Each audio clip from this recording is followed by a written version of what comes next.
नाशिकच्या शिवसेना ठाकरे गटाच्या कार्यालयाबाहेर लागलेला बॅनर आता चर्चेचा विषय ठरतोय।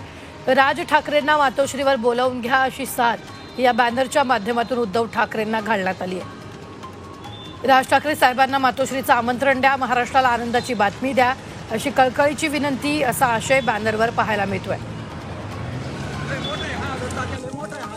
नाशिक जिल्ह्यात बिबट्याची दहशत कायम आहे। गेल्या वर्षभरात 22 नागरिक आणि 2000 पाळीव प्राण्यांचा बिबट्याच्या हल्ल्यात मृत्यू झालाय।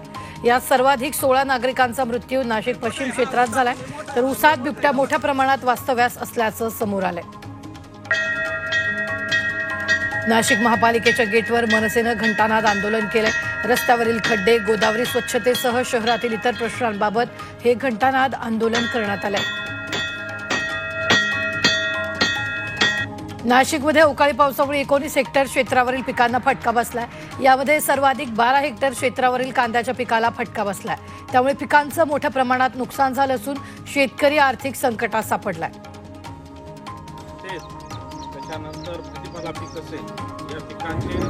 नाशिकमध्ये कांद्याच्या दरात घसरण झाली आहे। केंद्र सरकारनं कांद्यावरील निर्यात शुल्क हटवल्यानंतरही कांद्याच्या दरात घसरण सुरू आहे। कांद्याला प्रति क्विंटल 800 ते 1000 रुपयांपर्यंत भाव मिळतोय, त्यामुळे शेतकऱ्यांच्या चिंतेत आणखी वाढ झाली आहे।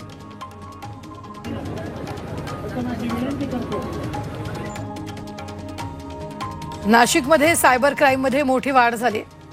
Share market, part time job, online खरेदी अशा प्रकारच्या गुन्ह्यांमध्ये वाढ झाली आहे। यामध्ये मार्च महिन्यात 4 जणांना तब्बल 2 कोटी रुपयांना गंडा घालण्यात आलाय।